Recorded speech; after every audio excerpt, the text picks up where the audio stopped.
శ్రీమద్ భాగవతం మనం ఇప్పుడు రెండో స్కందము రెండో అధ్యాయం మనం తెలుసుకుంటాం. సో ఎవరైనా చెప్పగలరా లాస్ట్ టైం మనం ఏం నేర్చుకున్నాము? హరే కృష్ణ ప్రభు, దండవత్ ప్రణామం ప్రభు. ఎస్, మీరు చెప్పింది ఏంటంటే last week mystic yoga and differences between the mystic yoga and devotional services చెప్పారు ప్రభు. ఏంటి చేస్తే విరాట్ స్వరూపం గురించి చెప్పారు. అందులో అసలు చేసే పద్ధతి, జ్ఞాన పద్ధతి, ఇక్కడ మనం డివోషనల్ సర్వీస్ చేస్తే అసలు ఏంటి, మన కలియుగానికి మనం చేయాల్సిన ధర్మాలు ఏంటి, ఇందులో చేరుకోవడం ఈజీ డివోటీస్ కి. నాన్ డివోటీస్ మిస్టిక్ యోగా చేసినా సరే అది కొంచెం కష్టమైన పద్ధతి ఈ కలియుగానికి, బట్ అది కూడా చేయొచ్చు అని చెప్పారు ప్రభు. బట్ అన్నిటికమైన పద్ధతి అయితే మన హరే కృష్ణ చేస్తూ మనము చాంటింగ్ చేయడము కరెక్ట్ అని చెప్పారు ప్రభు. ఎస్, పర్ఫెక్ట్ గా చెప్పారు. శుకముని వారు మహారాజ్ పరీక్షితుల ప్రశ్నకు సమాధానం చెప్తూ ఆయనకి చివరి క్షణంలో భగవంతుని మనం స్మరించాలి అని చెప్పారు. సో ఆ స్మరించడంలో కొన్ని కండిషన్స్ ఉన్నాయి. వాటి గురించి వివరిస్తూ శుకముని వారు కొన్ని పాయింట్స్ చెప్తూ భగవత్ సాక్షాత్కారంలో మొదటి స్టెప్ ఏంటి వాటి గురించి మనం తెలుసు. సామాన్యంగా భక్తి యోగం అనేది శ్రేష్టమైనది. డైరెక్ట్ గా ఎవరైనా భక్తి చేయొచ్చు. డైరెక్ట్ గా హరే కృష్ణ అని నామాన్ని జపించి ముక్తి పొందొచ్చు. కానీ కొందరు డైరెక్ట్ గా భగవత్ స్వరూపాన్ని పూజించలేకపోవచ్చు, భగవత్ నామాన్ని జపించలేకపోవచ్చు. ఎందుకంటే వారి మనస్ లిమిటేషన్స్ వల్ల. కొందరు నమ్మరు, నాస్తికులు ఉంటారు. ఆస్తికులలో కూడా చాలా వెరైటీస్ ఉన్నారు. సో అటువంటి వారికి stage by stage, step by step ఆధ్యాత్మికంలో ఎదగడం ఎలాగా అనే మార్గాన్ని శుకముని వారు లాస్ట్ టైం మనకు. వాటిలో మొదటిది విశ్వరూప ధ్యానం. ఎవరైతే భగవంతుని సచ్చిదానంద విగ్రహం, గోలోకంలో నివసిస్తున్న శ్రీరామచంద్రమూర్తి లేదా కృష్ణుడు, వామనదేవుడు, అటువంటి సచ్చిదానంద మూర్తుల సేవలు ఎవరైతే చేయలేరో వారు మొదటికి విశ్వరూపాన్ని స్మరిస్తూ ధ్యానం చేస్తూ వారి మనసును పరివర్తన చేసుకొని పవిత్రం చేసుకొని ఆ పవిత్రమైన మనస్తత్వంతో వారిలో మార్పు వస్తుంది. కాబట్టి భక్తిని చేయడానికి అర్హులు. ఇది ఫస్ట్ స్టెప్. అందుకే లాస్ట్ టైం మన టాపిక్ కూడా భగవత్ సాక్షాత్కారంలో మొదటి స్టేజ్. ఈరోజు ఆ రెండో స్టేజ్ ఏంటి, విశ్వరూప సాక్షాత్కారం అయిన తర్వాత నెక్స్ట్ ఏం జరుగుతుంది, వాటి గురించి మనం ఈరోజు తెలుసుకుందాం. ఓం అజ్ఞానతిమిరంధస్య జ్ఞానాంజన శలాకయా చక్షురున్మిళితం యేన తస్మై శ్రీ గురవే నమః. నమో విష్ణుపాదాయ కృష్ణప్రష్టాయ భూతలే శ్రీమతే భక్తి వేదాంత స్వామినిధి నామినే. నమస్తే సారస్వతే దేవే గౌరవాణి ప్రచారిణే నిర్విశేష శూన్యవాది పాశ్చాత్య దేశతారిణే. జయ శ్రీ కృష్ణ చైతన్య ప్రభు నిత్యానంద శ్రీ అద్వైత గదాధర శ్రీవాసాది గౌరభక్తవృంద. హరే కృష్ణ కృష్ణ కృష్ణ హరే హరే, హరే రామ రామ రామ హరే హరే. సో విశ్వరూపం మీద ధ్యానం చేస్తే భగవత్ సాక్షాత్కారం అవుతుంది అనడానికి మన దగ్గర ఏదైనా ఆధారం ఉందా అని ఎవరైనా ప్రశ్నిస్తారు. కాబట్టి శుకముని వారు ఒక ఎగ్జాంపుల్ చెప్తారు. బ్రహ్మదేవుడు ఆయన ప్రతిరోజు ఆయన 100 సంవత్సరాలు జీవిస్తారు.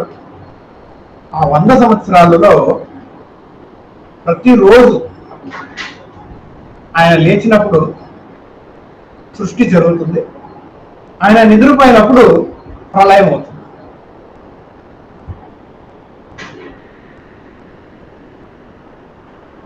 ఆయన మొదటికి ఆయన జన్మించినప్పుడు ఆయన సృష్టి మొదటి నుంచి స్టార్ట్ చేశారు. జీరో, స్క్రాచ్ నుంచి సృష్టి మొదలు పెట్టారు. అండ్ ప్రతిరోజు ఆయన సాయంత్రం రాత్రి పూట నిద్రపోయినప్పుడు ప్రళయం అయిపోతుంది. మళ్ళీ మరుసటి రోజు ఆయన లేచినప్పుడు ఆ పార్షల్ ప్రళయం, ఇది సంపూర్ణ ప్రళయం కాదు, పార్షల్. ఆ పార్షల్ ప్రళయంలో మళ్ళీ ఆయన లేచి మళ్ళీ సృష్టి మొదలు పెడతాడు. సో బ్రహ్మదేవుడు ఒక్కసారి ఆయన లేదా రాత్రి ఆయన పండుకొని నిద్ర లేచినప్పుడు ఆయన చూస్తారు ప్రపంచం అంతా కూడా ప్రళయం అయిపోయింది. ఏం చేయాలని తోచలేదు ఆయన. ఒక్కొక్కసారి మనం కూడా బాగానే మన పనులు బాగా జరుగుతుంటాయో మనం నిద్రపోతాం. లేచిన వెంటనే ఏమవుతుంది, అక్కడంతా అయోమయం అయిపోయి ఉంటుంది. వెళ్ళి మళ్ళీ కొంచెం టెన్షన్లో మనంతా సరిదిద్దాం. సో బ్రహ్మదేవుడు కూడా అలా లేచినప్పుడు ప్రళయం అంతా, ప్రపంచం అంతా మునిగిపోయింది విరజా సముద్రంలో. అప్పుడు ఆయన కన్ఫ్యూజన్ లో భగవంతుని విరాట రూపం మీద ధ్యానం చేశారు. వెంటనే ఆయన ఏం చేయాలి, ఆయన కర్తవ్యం ఏంటి, ఎలా దీన్నంతా సరిదిద్దాలి అనే దాని మీద ఆయన జ్ఞానోదయం అయ్యి వాటి మీద ఆయన భగవంతుని సేవ మొదలుపెట్టారు. అలాగనే ఇప్పుడు మనం అందరం కూడా భగవంతుని గురించి మర్చిపోయాం. ఇప్పుడు ఆ భగవంతుని సేవ ఎలా చేయాలి అనే దాని గురించి మనం నేర్చుకోవాలంటే మనము భగవంతుని విరాట పురుషుని మీద ధ్యానం చేస్తే ఆ సంపూర్ణ జ్ఞానం మనందరికి కూడా ఉదయిస్తున్నాం. సో అఫ్కోర్స్ ఇది ఒక మార్గం. ఇది మనం డైరెక్ట్ గా భక్తి చేసి గురువు ద్వారా జ్ఞానాన్ని పొంది డైరెక్ట్ గా భక్తి చేస్తాం. సో విశ్వరూప ధ్యానం, విశ్వరూపుని మీద ధ్యానం చేయటం అనేది సాక్షాత్ బ్రహ్మదేవుడు, మొదటి జీవుడు, ఈ సృష్టికి మొదటి జీవుడు, ఆయనే మనకు ఆదర్శం అన్నమాట. ఇప్పుడు కొందరు ప్రశ్నించవచ్చు, మరి వేద గ్రంథాలలో ఇటువంటి యాగం చేస్తే మనము చంద్రలోకానికి వెళ్ళి సోమరసాన్ని తాగొచ్చు, ఇటువంటి యాగం చేస్తే స్వర్గలోకానికి వెళ్ళి అప్సరలు ఎంజాయ్ చేయొచ్చు, ఇటువంటి విషయాలన్నీ కూడా వేద గ్రంథాల్లో రాసి మీరేమో విశ్వరూపుని మీద ధ్యానం చేసి మోక్షం పొందమంటున్నారు. కానీ వేద గ్రంథాల్లోనే స్వర్గలోకానికి వెళ్ళండి, బ్రహ్మలోకానికి వెళ్ళండి, అలా మంచి ఎంజాయ్మెంట్ చేయొచ్చు అని వేద గ్రంథాల్లోనే రాస్తుంది. దీనికి దానికి ఏంటి డిఫరెన్స్? అప్పుడు శుకుమని వారు చెప్తారు, మనుషులందరినీ డైవర్ట్ చేయడానికి, భగవంతుని మార్గం నుంచి డైవర్ట్ చేయడానికి కొన్నిసార్లు వేద గ్రంథాల్లో కొన్ని టాపిక్స్ ఉంటాయి. వాటిని కర్మకాండ విషయాలు అంటారు. కర్మకాండ అంటే యాగాలు పుణ్యం చేసి స్వర్గలోకానికి వెళ్ళడం, ఊర్ధ్వలోకానికి వెళ్ళి ఎంజాయ్ చేయడం. ఉదాహరణగా మనం ఈ లోకంలో కూడా మన పిల్లలందరూ నేర్పిస్తాం, బాగా చదువుకోరా, డబ్బు సంపాదించవచ్చు, మంచి జాబ్ వస్తుంది, ఎంజాయ్ చేయొచ్చు, ఐఐటిలో సీట్ కొట్టాలి, అమెరికాకి వెళ్ళాలి, అమెరికాలో జాబ్. ఎందుకంటే అక్కడ లగ్జరీ ఎంజాయ్మెంట్ ఎక్కువ ఉంది, డబ్బు సంపాదిస్తే లగ్జరీ ఎంజాయ్మెంట్ ఎక్కువ ఉంది. సో ఆ కోరికతో జీవులందరూ ఏం చేస్తున్నారు, కష్టపడుతున్నారు. నేను బాగా చదువుకుంటే మంచి జాబ్ వస్తుంది, మంచి బాగా సంపాదించగలను, ఎంజాయ్ చేయగలను. లేదా అమెరికా వెళ్తాను, అమెరికాలో వెళ్ళి ఎంజాయ్ చేస్తాను. లేదా ఇండియాలోనే బాంబేకి వెళ్తాను, బాంబే వెళ్ళి ఎంజాయ్ చేస్తాను. ఇప్పుడు అంతా వదిలేసి చంద్రలోకానికి వెళ్ళి ఎంజాయ్ చేస్తారంట రాకెట్ వేసి. అలాగా ఎందుకు వాళ్ళ పొజిషన్ ని మార్చుకోవాలనుకుంటున్నారు? అక్కడికి వెళ్తే ఎంజాయ్ చేయొచ్చు. అటువంటి కోరికలు తీర్చడానికి వేద గ్రంథాల్లో కొన్ని విషయాలు మనం మాట్లాడుకోండి. ఇప్పుడు ఈ లోకంలో ఎంజాయ్మెంటే, విశాఖపట్నంలో ఏం సుఖం లేదు, సింగపూర్ వెళ్ళిపోదాము, లేదా హాంకాంగ్ వెళ్ళిపోదాము, లాస్ ఏంజలీస్, అలా ఆలోచిస్తుంటారు లగ్జరీ కోసం, ఎంజాయ్మెంట్ కోసం. పురాతన కాలంలో ఈ భూలోకమే బాగాలేదు, చంద్రలోకానికి వెళ్ళిపోదాము, స్వర్గలోకానికి వెళ్ళిపోదాము, అటువంటి ఇంటర్ ప్లానెటరీ ఎంజాయ్మెంట్ గురించి మాట్లాడుకునేవారు. ఎందుకంటే వారికి అంతరిక్షంలో గ్రహాల్లో ఏం జరుగుతుంది అనే విషయాలు తెలుసుండే అంత జ్ఞానవంతులు. మహారాజ్ పరీక్షితులు ఉన్న సమయంలో ఇటువంటి ఎంజాయ్మెంట్స్ గురించి, నెక్స్ట్ లైఫ్ నేను ఎలా ఎంజాయ్ చేయాలి, నెక్స్ట్ లైఫ్ ఎలా ఇంప్రూవ్ చేసుకోవాలి, ఈ లైఫ్ ఎలా అయిపోయింది, నెక్స్ట్ లైఫ్ ఎలా నేను ఎదగాలి, వాటి. సో వేద గ్రంథాల్లో ఒక పోర్షన్ ఉంది, దాని పేరు కర్మకాండ.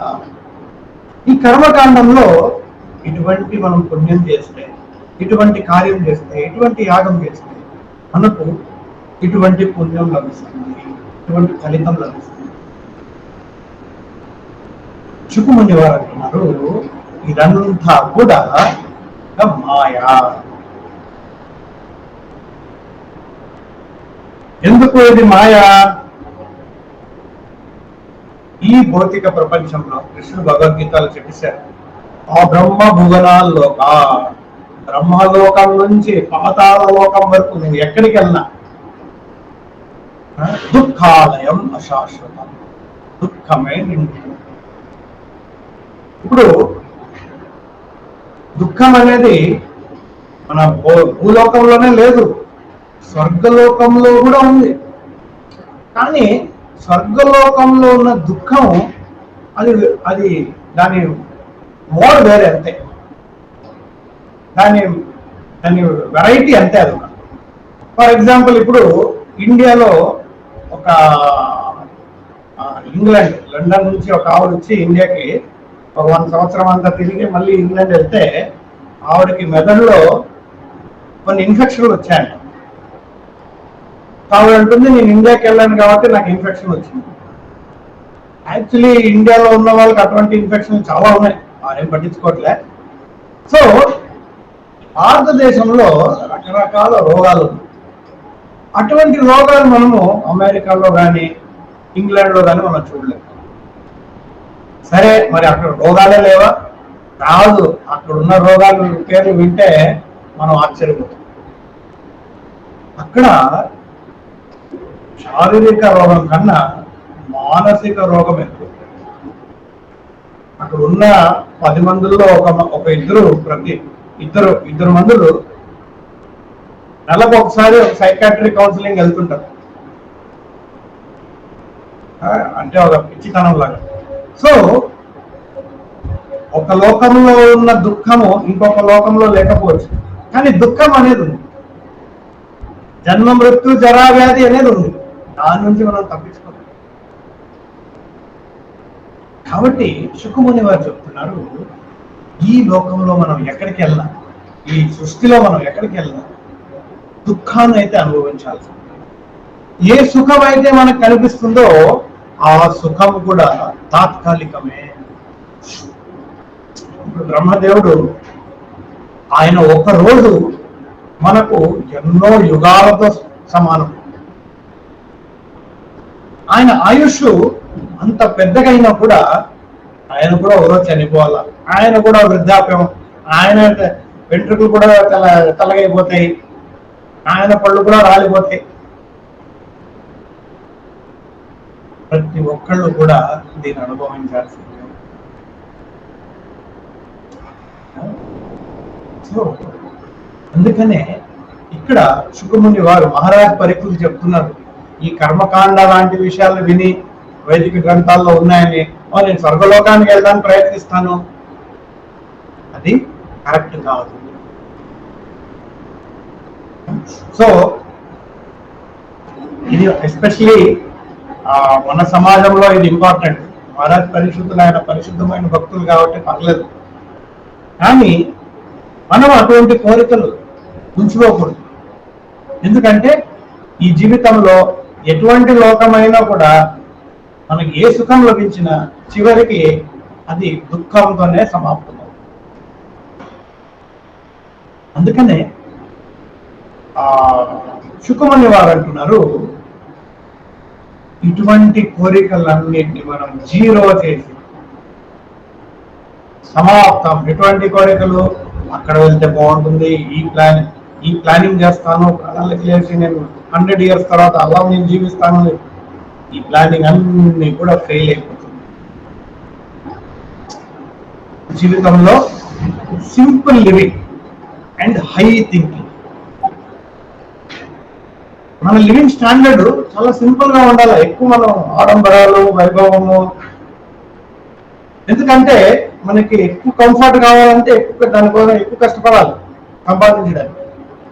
ఆ ఎక్కువ కష్టపడిన దానికి ఎంతో సమయం వ్యర్థం అయిపోతుంది. సో శుకమని వారు అంటారు, అంటే ఇది జ్ఞానాన్ని పొందినవారు, గృహస్థులకి సంబంధించింది కాదు. ఆయన ఏమంటారు, ఎవరైతే ఆధ్యాత్మికంలో సీరియస్ గా ఎదగాలనుకుంటున్నారో, మన కొండల్లో గుహలు ఉన్నప్పుడు అపార్ట్మెంట్ లో ఎందుకు ఉండాలి? మనం చేతులు ఉన్నప్పుడు పండుకోవడానికి మనం దిండు పెట్టుకుంటాం కదా, పిల్లో ఎందుకు పెట్టుకోవాలి? చేతుల మీద మనం పండుకోవచ్చు.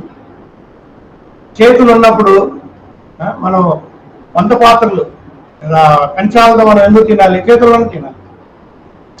బయట ఎన్నో వస్త్రాలు పడున్నాయి, ఏదో వస్త్రం వేసుకోవాలి. దానికోసం సంపాదించి సముద్రాల్లో ఎన్ని నీళ్లు దొరుకుతాయి, డైరెక్ట్ గా నీళ్లు తాగాలి.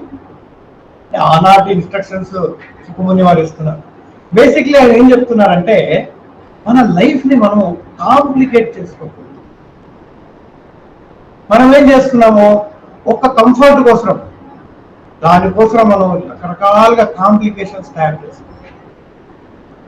ఆ కాంప్లికేషన్ వల్ల దానికి మరీ సొల్యూషన్, ఆ సొల్యూషన్ మళ్ళీ ఇంకో కాంప్లికేషన్ గా మారిపోతుంది. సో మన మనస్తత్వం ఏంటి? మన జీవితాన్ని కంఫర్ట్, సెక్యూర్ గా పెట్టుకోవాలి. కానీ ఆ సెక్యూరిటీ ఎప్పుడు రాదు. రకరకాలుగా మానవులు ఏమేమో ప్రయత్నించారు కంఫర్ట్, సెక్యూరిటీ కోసం, కానీ ఏమి ఎంత చేసినా చివరికి అర్థం విఫలం. ఇప్పుడు చూడండి, ఇరాన్ అమెరికా వార్ జరుగుతాం. ఇరాన్ లో ఉన్న ఆ సుప్రీం లీడర్ ఖమేనీ, ఆయన ఏమనుకున్నాడు, నేను భూమి లోపల ఆల్మోస్ట్ 3-4 kilometers లోపల ఒక సొరంగాన్ని తవ్వుకొని అక్కడైనా ఒక అపార్ట్మెంట్ తయారు చేసుకున్నాను, నేను ఇక్కడ సురక్షితంగా ఉంటానని. కానీ అమెరికా ఏం చేసింది, ఏదో ఒక కనిపెట్టి అక్కడ వరకు వెళ్ళి ఆయన చెప్పేసింది. ఆయన ఏమనుకున్నాడు, నేను ఇక్కడ చాలా సేఫ్ గా ఉన్నాను, కంఫర్ట్ గా ఉన్నాను. ఇప్పుడు అమెరికా ప్రెసిడెంట్ ఏమనుకుంటున్నాడు, నేను చాలా పవర్ఫుల్ ని, నేను ఇరాన్ నేను ధ్వంసం చేసేస్తాను, నాకు పాదాలను తీసుకొస్తాను. కానీ ఈరోజు దాని ఉల్టా జరుగుతుంది. ఆయన చేసిన వల్ల ప్రపంచం అంతా కూడా ఆయన తిట్టుకుంటాం. సో మనం ఏ కంఫర్ట్ కోరుతామో, ఏ సెక్యూరిటీ కోరుతామో అదంతా కూడా ధ్వంసం. ఏది మనకు. కాబట్టి భక్తులందరికీ ఈ జ్ఞానం ఉంది, వారు ప్రపంచాన్ని చూస్తున్నారు, జ్ఞానంతో చూస్తున్నారు. కాబట్టి వారు ఏమనుకుంటున్నారు, ఈ జీవితాన్ని ఎటువంటి సుఖం కోసం వ్యర్థం చేసుకోకూడదు. ఒక్క క్షణం జీవితంలో వ్యర్థమైన అది మళ్ళీ మనకి తిరిగి రాదు. అండ్ మానవ జన్మం అనేది పశువులలాగా ఇంద్రియ తృప్తి కోసం వ్యర్థం చేసుకోకూడదు, అది భగవత్ సాక్షాత్కారం కోసం వినియోగించుకోవాలి. ఈ శరీరం అనేది ఒక బ్యాడ్ బార్గెన్. అంటే యాక్చువల్లీ ఇది శరీరమైన మంచిది కాదు, కానీ ఇంకా వేరే దారి లేదు, దీన్ని వినియోగించుకొని ముక్తిని పొందాలి. కాబట్టి మనము రకరకాలుగా ఐహిక సుఖం దాన్ని పెంచుకుంటూ వాటి కోసం కాకుండా మనము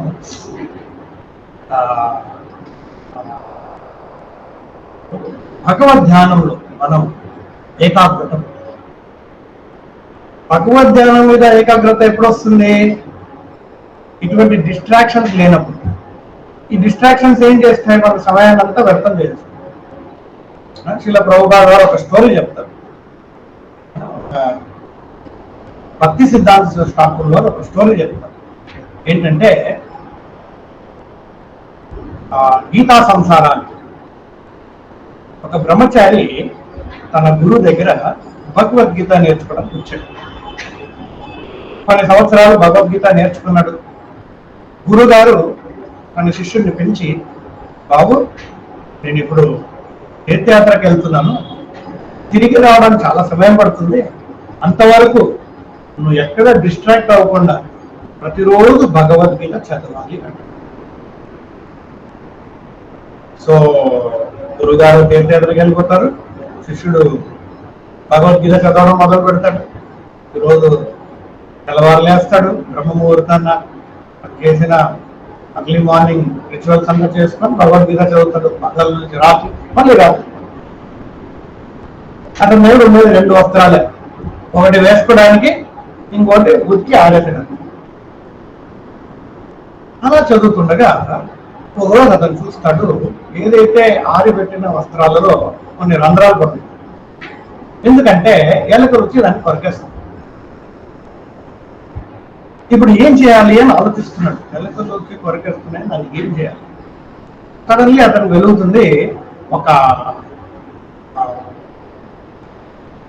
పిల్లిని మనం పెట్టుకుంటే ఆ పిల్లి వల్ల ఎలక ఉండదు, ఈ ఎలక వల్ల రంధ్రాలు రావు, నేను ఆ బట్టలు వేసుకొని వస్త్రాలు వేసుకొని నేను డైరెక్ట్ చదువుతాను. ఒక పిల్లిని పెట్టాడు. ఆ పిల్లి ఈయన భగవద్గీత చదువుతుండగా మ్యావ్ మ్యావ్ మ్యావ్ అనే శబ్దం చేస్తుంది. ఎందుకు బాగా శబ్దం చేస్తుందంటే ఆకలిగా ఉంది. ఇప్పుడు ఆ పిల్లికి ఆకలి తీర్చాలని పాలు కావాలి. మొదటికి ఇంటింటికి వెళ్ళి పాలు తీసుకొస్తున్నాడు. కొద్ది రోజుల తర్వాత ఈ ఇంటింటికి వెళ్ళి పాలు తీసుకురావడం అంటే నేనే ఒక ఆవును పెట్టుకుంటాను. ఎందుకంటే ఆవు పాలు ఇస్తుంది, ఆ పాలతో పిల్లి ఆకలి తీరుతుంది, ఆ పిల్లి ఎలకను పట్టుకుంటుంది, ఎలక నా వస్త్రాలని సరిగ్గా ఉంటుంది, కాబట్టి నేను భగవద్గీత చదువుతాను. ఇప్పుడు ఆవు వచ్చింది, ఆవుకి రోజు గడ్డి పెట్టాలి, క్లీన్ చేయాలి, ఇవన్నీ ఉంది కదా. బెటర్ నేను పెళ్లి చేసుకుంటాను. పెళ్లి చేసుకుంటే నా వైఫ్ ఆవుని బాగా చూసుకుంటుంది, పాలు వస్తుంది, పిల్లి ఎలకను పట్టుకుంటుంది, నా వస్త్రం బాగుంటుంది, భగవద్గీత. సో ఇలాగా కొన్ని సంవత్సరాల తర్వాత అతను పెద్ద జమీందారు అయిపోయాడు. పొలాలు ఉన్నాయి, పొలం ఎంతో మంది రైతులు అతని కింద పనిచేస్తున్నారు. అలా జరుగుతుండగా కొన్ని సంవత్సరాల తర్వాత గురువు గారు తిరిగి వస్తారు. వచ్చి ఆశ్చర్యపోతారు, పెద్ద భవనం ఉంది, పొలాలు ఉన్నాయి, పెద్ద రాజులాగా ఒకటి నిల్చుకున్నాడు. అతని దగ్గర వెళ్ళి అయ్యా నేను ఒక శిష్యుడికి గురుగారిని, నేను ఒక చిన్న కుటీరం కట్టాను ఇక్కడ, ఆ శిష్యుడు ఎక్కడా, కుటీరం ఎక్కడా అని అడుగుతాడు. సో వెంటనే ఆ రాజు గారు ఇచ్చుకున్నవాడు వెంటనే తన ఆ గురువుకి దండం పెట్టి, సార్ అది నేనే అంటాడు. సో చూడండి ఎలాగా ఒక కోరికను తీరడానికి ఇంకో కోరిక, చాలా కాంప్లికేషన్స్. ప్రభుపాద ఏం చెప్తారు, జీవితంలో కొంచెం కష్టం ఉన్న అడ్జస్ట్ అయిపోయి ముందుకు వెళ్ళిపోవాలి. అప్పుడు భగవంతుని మీద ధ్యానం, సమయం పెరుగుతుంది, ఏకాగ్రత. సో ఇప్పుడు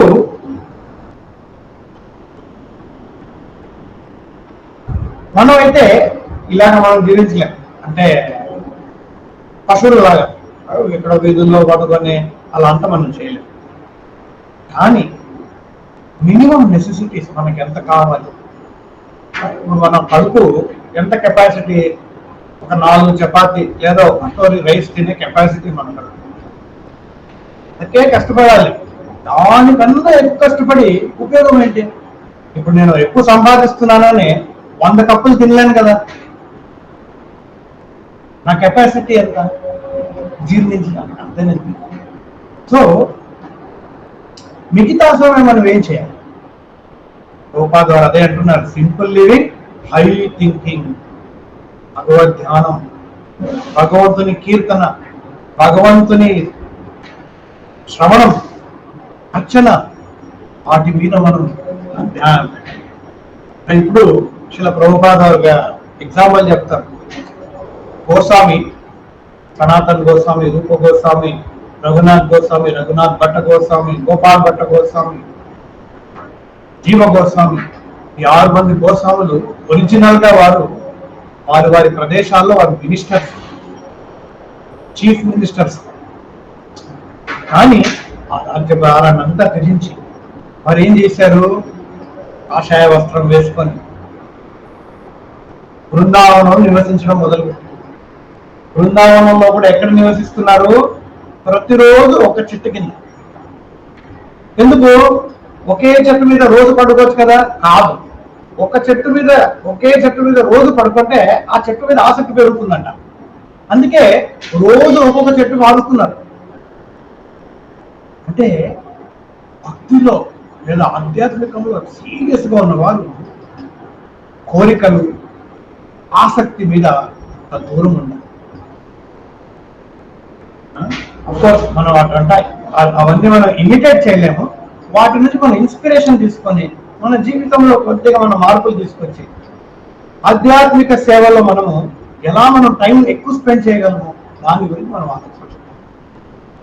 ఇప్పుడు కొందరు ఏం అడుగుతారంటే, సరే ఇవన్నీ వదిలేసి డైరెక్ట్ గా మనం ఓన్లీ ఇంకా భగవంతుడు తప్ప ఇంకేం కాదని సన్యాసం తీసుకున్నాం అంటే, కొందరు ఏమనుకుంటారు, సన్యాసులంతా సమాజం మీద బతుకున్నారు కదా, వాళ్ళంతా ఒక పారాసైట్ కదా. పారాసైట్ అంటే ఒక పురుగు ఉంటుంది, అది మన కడుపులో ఉంటుంది అనమాట. మనం తిన్నదంతా కూడా అది తినేస్తుంటుంది. చిన్నపిల్లలకి పురుగులు మంది ఇస్తాం కదా, లేదా వాడు తిన్నదే, వాడు సన్నగా ఉంటాడు, ఎంత తిన్నా సన్నగా ఉంటాడు, కేజీలు తింటుంటాడు.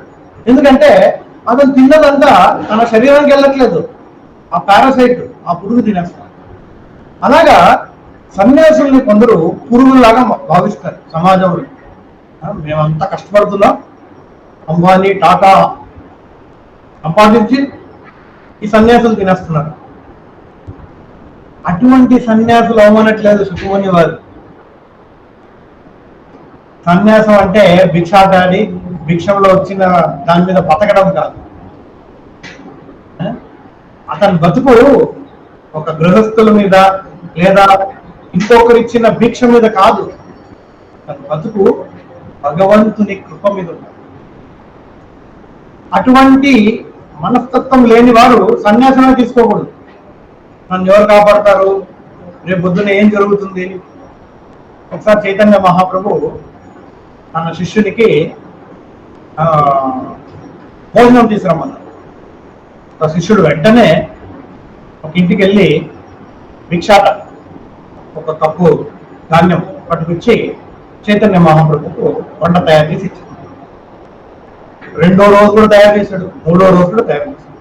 చైతన్య మహాప్రభు అడిగారు, అరే నేను ఒక్కరోజే కదా ఇవ్వమనింది, 2వ రోజు 3వ రోజు ఎలా తయారు చేసావంటే, అతను అంటాడు, నేను ఒక రోజే వెళ్ళి 4 రోజులకి ఒకేసారి తెచ్చేసాను స్వామి అంటాడు. చైతన్య మహాప్రభు అంటారు, నువ్వు బ్రహ్మచారి అవడానికి అర్హుడు కావు, నువ్వు గృహస్థ అయిపో.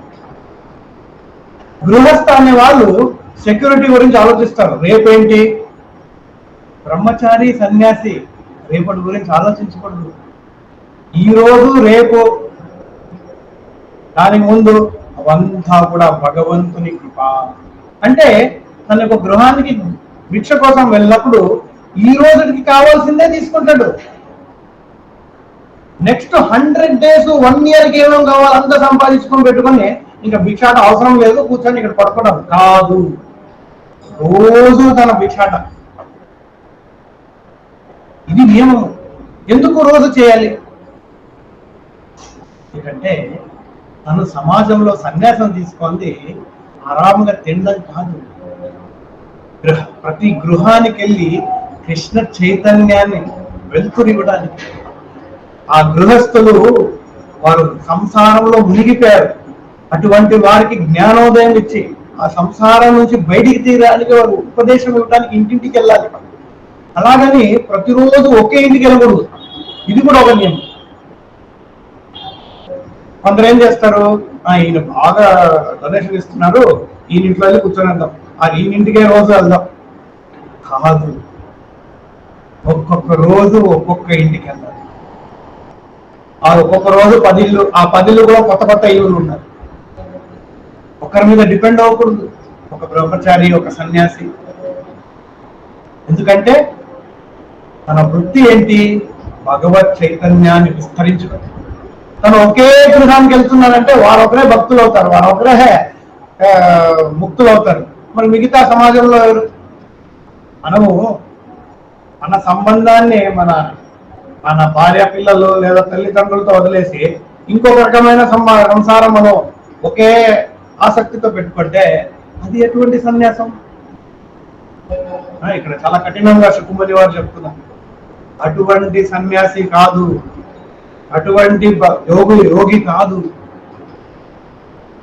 సన్యాసం అంటే సమాజానికి మేలు జరగాలి, సమాజం నుంచి తినడం కాదు, సమాజం నుంచి తీసుకోవడం. అటువంటి యోగి, అటువంటి భక్తుడు.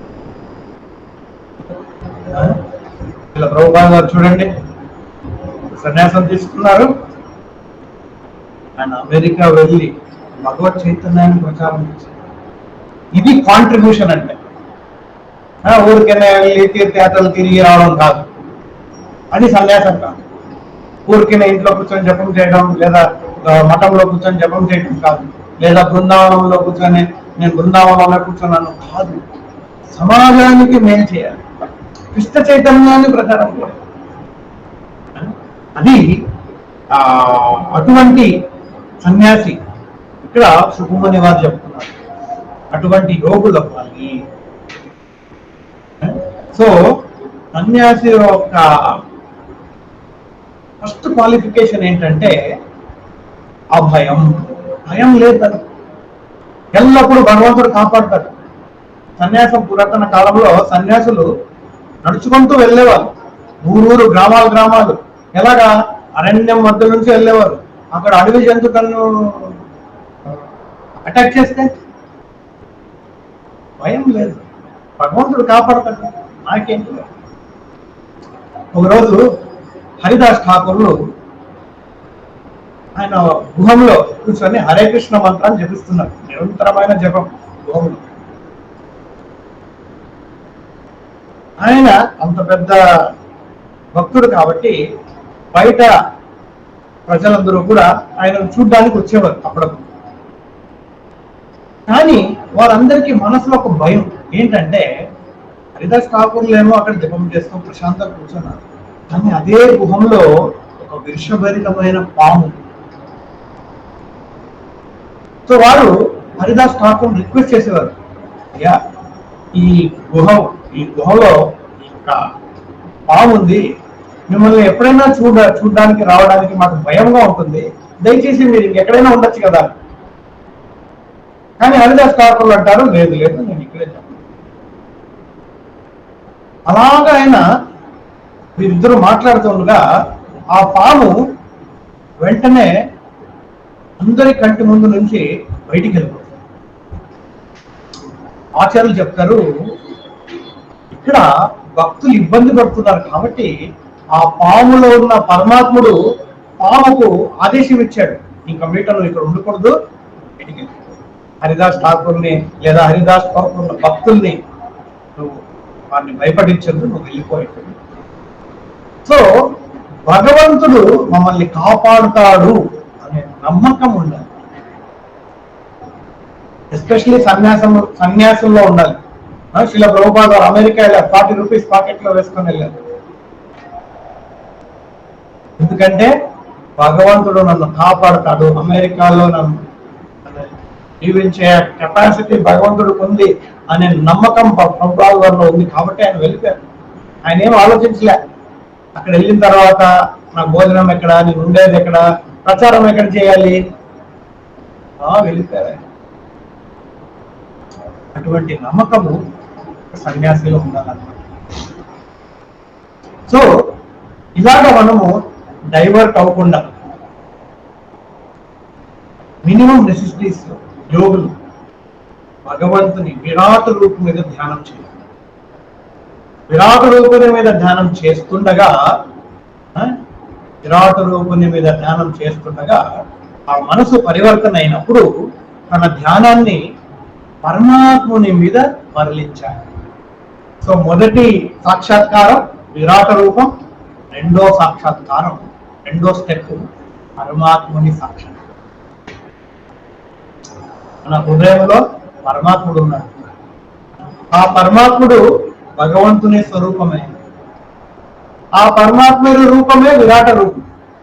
కానీ విరాట రూపుడు మనకు ప్రత్యక్షంగా కంటి నుంచి కనిపిస్తుంది, పరమాత్ముడు కనిపించు, సచ్చిదానందమూర్తి కనిపించు. కాబట్టి మనకి ఏదైతే ఈజీగా యాక్సెస్ అవుతుంది, వాటి ద్వారా యాక్సెస్ అవని భగవంతుని మనం సంపర్కం అవుతుంది. విరాట రూపుని ధ్యానం నుంచి మనము పరమాత్ముని ధ్యానం మీద యోగులు మరలించాలి. దాని తర్వాత పరమాత్ముని ధ్యానం నుంచి డైరెక్ట్ గా సాక్షాత్ దేవాది దేవుడు శ్రీకృష్ణుడు కదా, విష్ణుమూర్తి, ఆయన మీద మనం సచ్చిదానంద పురుషుడి మీద మనం. సో ఇక్కడ మనం తెలుసుకోవాల్సింది ఏంటంటే 3 రకాల ఆధ్యాత్మిక వ్యక్తులు ఉన్నారు: బ్రహ్మన్, పరమాత్మ, భగవాన్. బ్రహ్మన్ని తెలుసుకున్నవారు, పరమాత్మను తెలుసుకున్నవారు, భగవాన్ని తెలుసుకున్నారు. బ్రహ్మన్ అంటే భగవంతుని నిరాకార రూపం. భగవంతుని నిరాకార రూపాన్ని ధ్యానించడం అనేది జ్ఞాన యోగంలో పద్ధతి.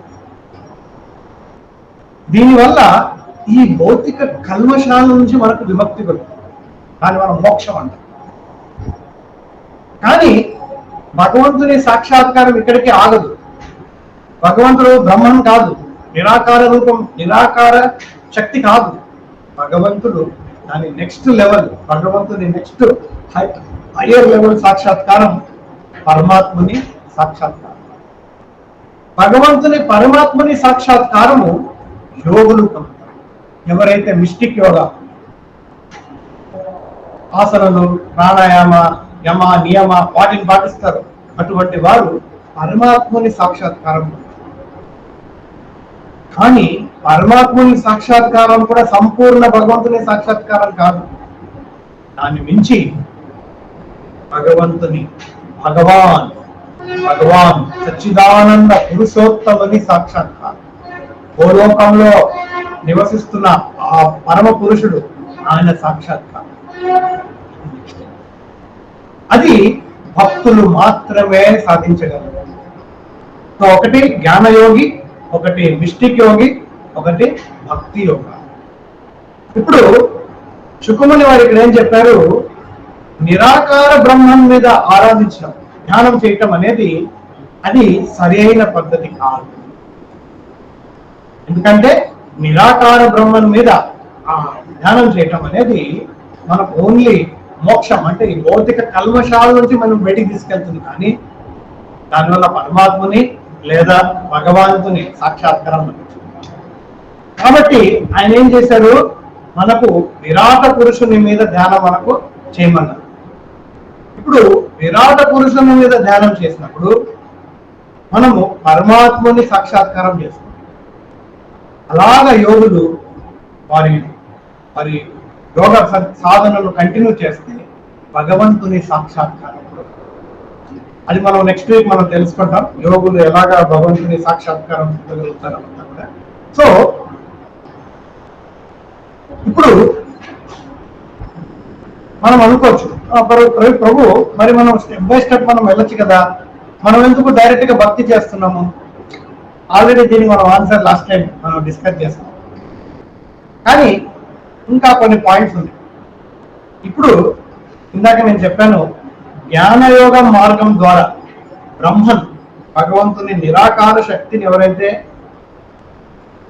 పొందుతారో, సాక్షాత్కారం పొందుతారో, వారికి భౌతిక కల్మషాల నుంచి, వేదం నుంచి వారికి ముక్తి లభిస్తుంది. నెక్స్ట్ వాళ్ళు భగవంతుని భక్తి చేయడానికి అర్హులవుతారు. ఇప్పుడు భౌతిక కల్మషాల నుంచి విముక్తి పొందకుండా డైరెక్ట్ గా నేను భక్తి ఎలా చేయగలను ప్రభు? ఇది స్టెప్ బై స్టెప్ కదా. ఇప్పుడు ఫస్ట్ స్టాండర్డ్ తర్వాత సెకండ్ స్టాండర్డ్, దాని తర్వాత థర్డ్ స్టాండర్డ్. డైరెక్ట్ గా నేను ఎలా ఫిఫ్త్ స్టాండర్డ్కి వెళ్ళగలను ప్రభు అని ఎవరైనా ప్రశ్నిస్తారు. ఎందుకంటే మేమేం చెప్తున్నాము, శాస్త్రాలు ఏం చెప్తున్నాయి, భక్తి యోగ హైయెస్ట్, లాస్ట్ స్టేజ్. జ్ఞాన యోగం తర్వాత మిస్టిక్ యోగ, మిస్టిక్ యోగ తర్వాత భక్తి యోగ. మరి మీరు డైరెక్ట్ గా థర్డ్ స్టేజ్ తీసేసుకోమంటున్నారు ఎందుకు?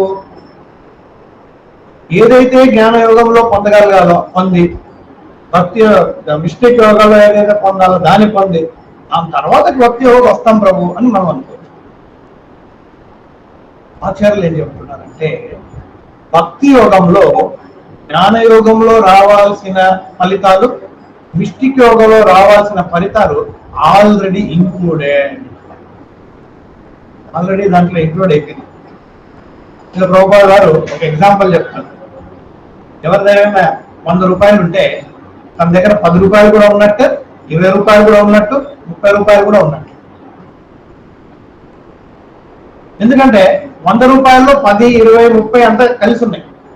అలాగా హైయెస్ట్ యోగా ఎవరైతే చేస్తున్నారో ఆల్రెడీ వారు జ్ఞాన యోగ అండ్ మిస్టిక్ యోగా రెండింటిని ఫలితాలని ఆ భక్తి యోగంలో పొందగలరు.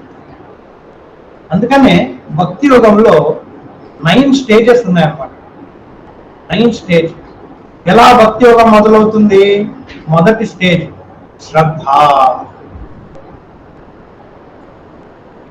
ఈ యొక్క పద్ధతి ఆధ్యాత్మిక పద్ధతుల మీద శ్రద్ధ.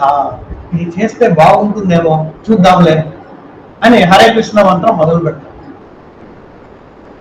సాధు సంఘ, ఈ సాధులు చాలా మంచివారు, వీరి దగ్గర ఆధ్యాత్మికం నేర్చుకుందామని సాధుల సంఘం పొందుతారు. సాధుల సంఘంలో భజన క్రియ. సాధు సంఘంలో హరే కృష్ణ మంత్రాన్ని జపిస్తాం. సాధు సంఘం లేదంటే భజన క్రియ జరగదు. మనం అనుకోవచ్చు, నేను బయట ఉండి నేను భక్తి చేసుకుంటాను, అదంతా అసాధ్యం. భక్తుల సంఘంలోనే మనం భక్తి చేయగలం.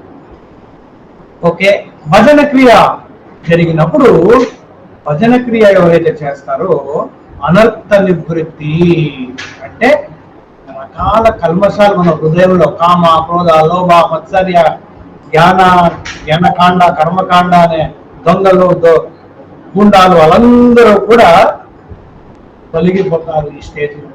ఏ స్టేజ్లో? 4వ స్టేజ్లోనే వెళ్ళిపోతారు. అంటే భక్తి యోగంలో చివరి వరకు మోక్షం పొందడం అవసరం లేదు, 4వ స్టేజ్కే మోక్షం వచ్చేస్తుంది. దాని తర్వాత నిష్ఠ, భగవంతుని మీద అపారమైన నిష్ఠ పెరుగుతుంది. భగవంతుని సేవలో రుచి, భగవంతుని సేవ లేక బతకలేము, జీవించలేము, ఆసక్తి పెరుగుతుంది. తర్వాత భావ అండ్ చివరికి భగవంతుని ప్రేమ. సో భక్తి యోగంలో మోక్షం అనేది ఎండ్ కాదు, మోక్షం అనేది 1 ఆఫ్ ద స్టెప్. కానీ జ్ఞాన యోగంలో మోక్షం అనేదే ఒక స్టెప్, మోక్షం అనేదే ఫైనల్. కానీ అదే ఫైనల్ మనకు భక్తి యోగంలో బై ప్రోడక్ట్ గా మనకు. కాబట్టి ఆచార్యులు ఏం చెప్తారు, డైరెక్ట్ గా మనం భక్తి యోగం తీసుకోవచ్చు కదా, ఎందుకు మనం స్టెప్ బై స్టెప్ వెళ్ళాలి? ఇప్పుడు 100 ఫ్లోర్కి వెళ్ళడానికి మెట్లు ఉన్నాయి, 100 ఫ్లోర్లు వెళ్ళడానికి లిఫ్ట్ కూడా ఉంది. బుద్ధివంతులు ఏం చేస్తారు, లిఫ్ట్లో వెళ్ళిపోదాంలే, త్వరగా వెళ్ళిపోతాం.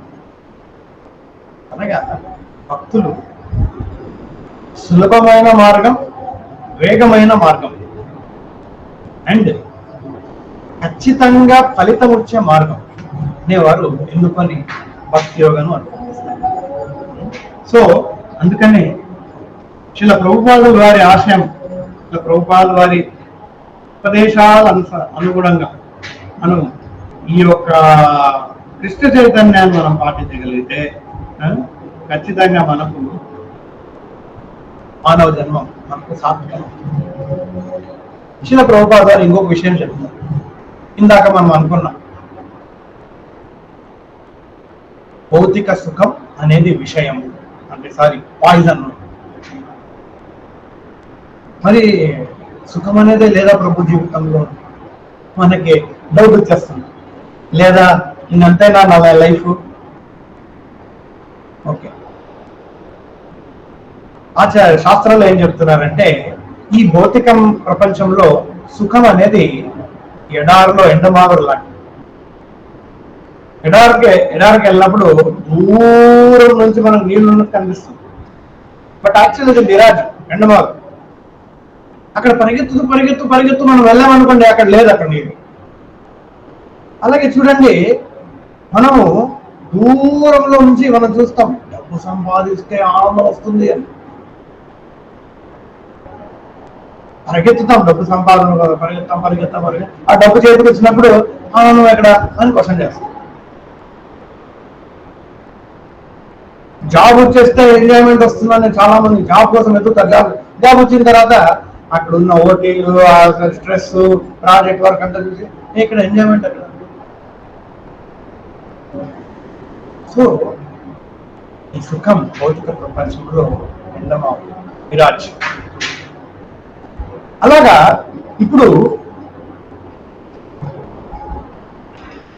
ఎడారిలో నీళ్లు కనిపించింది, కానీ అది మాయ. అలాగ అనుకుంటే నీరే లేదా ప్రపంచంలో? లేదు, నీరుంది. అది ఎక్కడుందో దాన్ని అక్కడ వెతకాలి. ఎడారిలో మనం నీరు ఎత్తితే తప్పు కదా. సో ఈ భౌతిక ప్రపంచంలో దుఃఖాలయం అశాశ్వతం, కృష్ణుడు ఆల్రెడీ బ్రాండ్ చేసేసాడు. ఇది దుఃఖాలయం. మనం అక్కడ సుఖాలు ఎదిగితే అది మూర్ఖత్వం. ఎడారిలో మనం నీళ్ళు ఎదిగితే మూర్ఖత్వం. లేదా మనం నీళ్ళు ఎక్కడ ఎతకాలి? సముద్రం పక్కన, నదుల పక్కన, వాటి పక్కన మనం ఎతకాలి. మనం ఎడారిలో ఎదిగితే. సో జ్ఞాన యోగంలో ఏమనుకుంటారంటే, ఈ ప్రపంచమంతా ఒక ఎడారి, ఇక్కడ నీళ్ళే లేదు, నీళ్ళు ఎక్కడా లేదు అనుకుంటారు. కానీ భక్తి యోగంలో అలా అనుకోరు. భక్తి యోగంలో భక్తుడికి జ్ఞానం ఉంది. ఇక్కడ నాకు ఎండమావిరి కనిపిస్తుంది, సుఖం కనిపిస్తుంది అంటే ఒరిజినల్ సుఖం ఇక్కడ ఉంది. ఆ ఒరిజినల్ సుఖం నాకు కావాలి. ఆ ఒరిజినల్ సుఖం ఎప్పుడు వస్తుంది? ఎప్పుడైతే మనం పరమాత్మని సంపర్కం.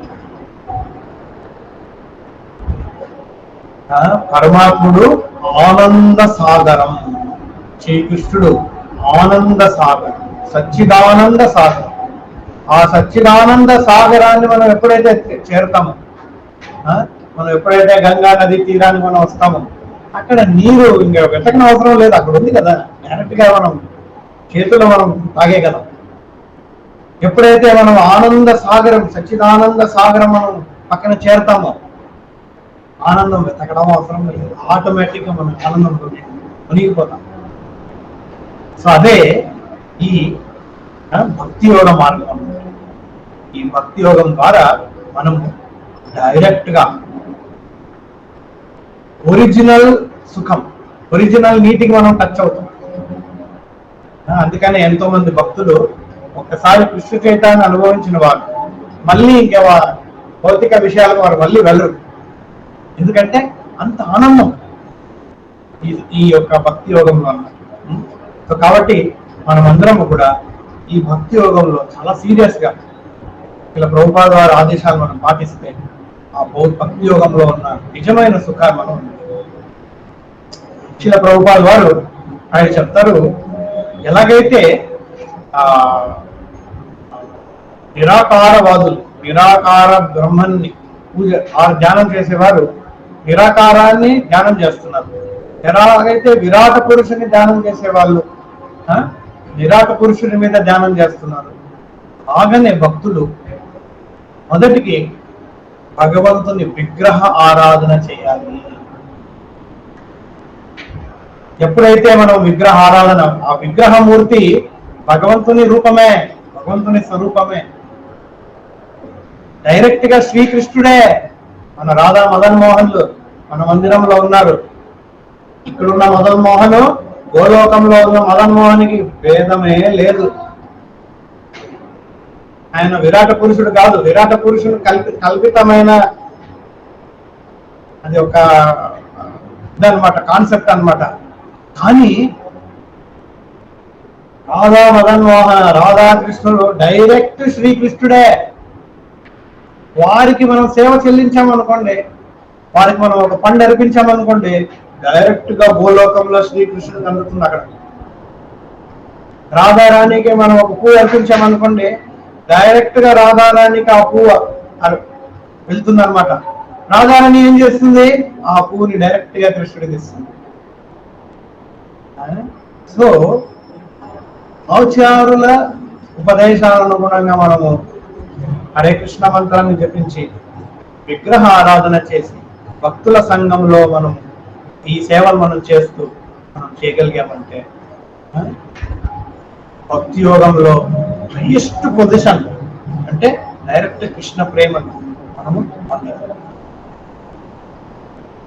So next week next step, first విశ్వరూపం, నెక్స్ట్ పరమాత్మ రూపం, నెక్స్ట్ డైరెక్ట్ గా భగవత్ సాక్షాత్కారం. అది యాక్చువల్లీ 2వ స్కందం 3వ అధ్యాయం అది. కానీ యోగులు వారు ఎలాగా వారి సాధన చేస్తూ ఈ అంతరిక్షంలో ప్రయాణం చేస్తూ భగవద్ధామానికి చేరగలరు, ఆ విషయాన్ని మనం నెక్స్ట్ వీక్ తెలుస్తాం. ఏదైనా డౌట్స్ ఉన్నాయా? సరే, మరి నెక్స్ట్ వీక్ మళ్ళీ మనం కలుద్దాం. Thank you. శ్రీ రాధా మదన్ మోహన్ కి, స్మితా గొరకకి, శ్రీమద్ భాగవతం కి